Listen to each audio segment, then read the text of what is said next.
Welcome everybody to Sky Studio, where sky is the limit, where artwork is concerned. My name is Tuula, and I am one of the co-founders of Sky Studio, along with my husband, Paul. And today, we're going to be walking you through a process of how I painted this wonderful painting of Tuula the Great Dane. This is a unique process that I have developed for creating a type of painting. So let's just start off with what you're going to need as far as ingredients to create this masterpiece. To start off with, I like to start off with a nice soft pencil, preferably in the B series. I like to use 2B and 4B, and to keep it nice and sharp, an electric pencil sharpener. Now I say electric pencil sharpener because I find that some of the pencil crayons and watercolor pencil crayons that I use become very brittle, and it's much easier to use the electric pencil sharpener. Another thing that you're going to be needing for your mistakes, or just to clean up some of your work, is a kneaded eraser. Now, this is a little bit better than one of those pink erasers because it is easier to use and it doesn't leave behind a mess. You don't have to swoosh away the bits and pieces from the pink eraser. This one is very, very nice, and I'll demonstrate that a little bit later. Another tool that comes in really handy is a smudge or blending tool. You can get all these from your local art supply store. And if you don't have a blending tool, Q-tip will work as well, but not as well. Another tool that I like to use is a water fillable brush. This is great for the watercolor pencil crayons that we're going to be using. You just simply unscrew the cap and fill it up with water, and your water comes out through the brush, and I'll demonstrate that a little bit later as well. Another thing that I like to use for creating the painting are a set of nice watercolor pencil crayons. They work wonderfully, and I'll demonstrate how to use those. A set of Conte chalk pastels are great as well for adding intense color. So you can go and buy individual chalk pastels from your local art supply store. They come in different colors, so you can buy whatever colors you need. And finally, watercolor pad or watercolor paper. This one is 12 by 18 inches in size, and you can cut it down to a smaller size, so I like to get a big pad of this. But you could just buy the individual sheets if you like as well. And last but not least, some hairspray to set your painting. This one is alcohol free, so you don't have to worry about any alcohol on your painting. So let's begin. Let's get started. I'm going to share my screen so that you can see the process by which we are going to be working with. Let me share my screen, bring up my photograph of Tuula the Great Dane. Now, it's very important that you start off with a really good photograph. This one is fabulous. And Tuula has been dressed up in a top hat and bow tie just to give him a little bit more distinguished look. And you can use either a printout or digital. I like to use both. I have a printed out copy of Tuula here to use for reference when starting off sketching.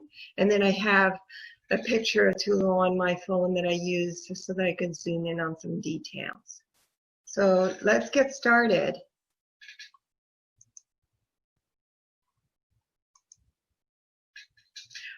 our first step to creating the painting is to take our pencil, our soft pencil, and roughly sketch in the outline of your drawing. And I say lightly only because if you find you have to go in and make some changes, it's a little bit easier to go in and make some changes to it.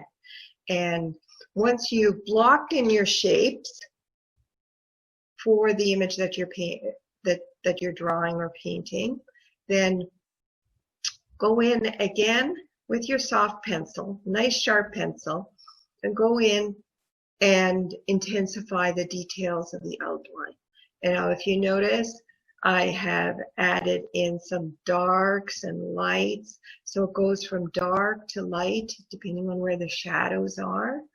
And add a little bit of shading to the face just to block in some of the dark colors of his face. And making any edits to the drawing that you need to get started.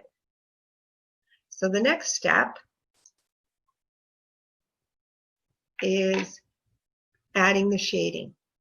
So taking your nice soft pencil again, go in and add shading.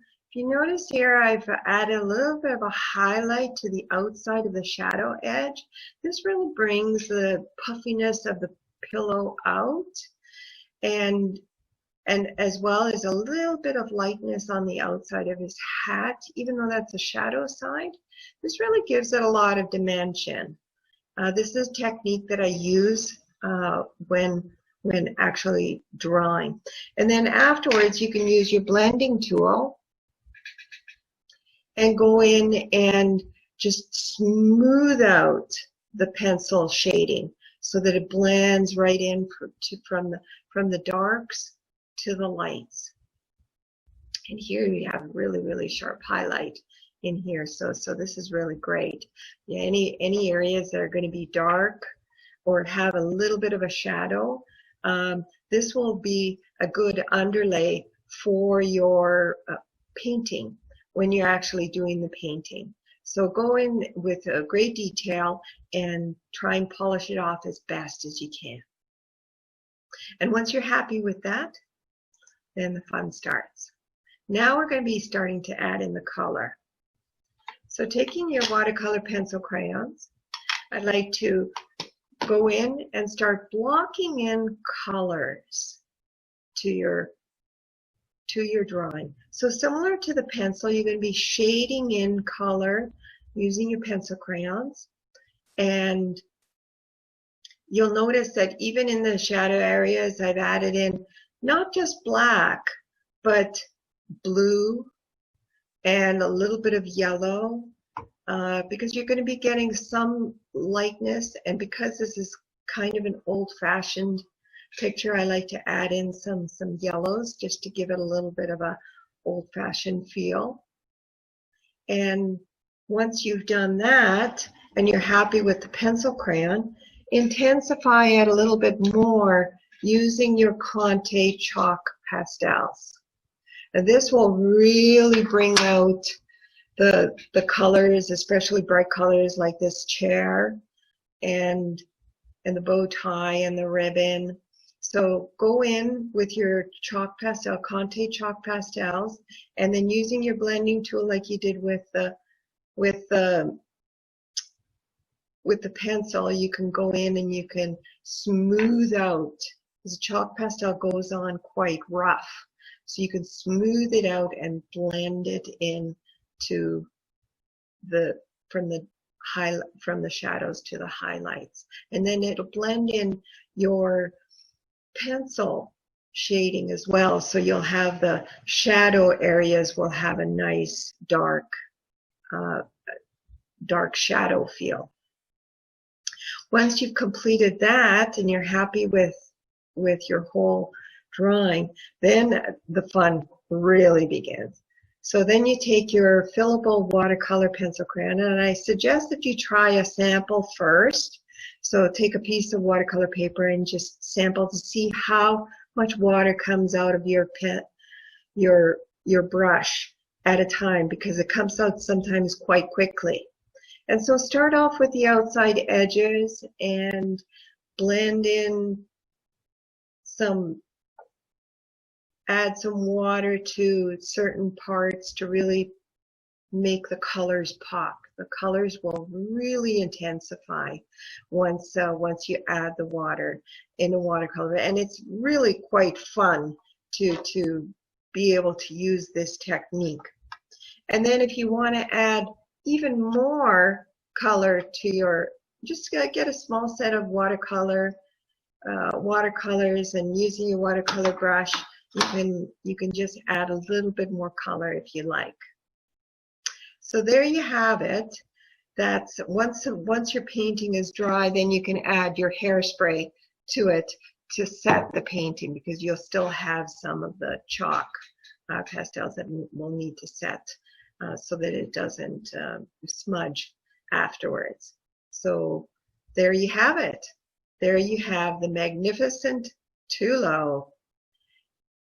And for those who are interested in looking at some more of our work, please visit our studio online at www.skystudio.ca and see some of the other work that we do as well.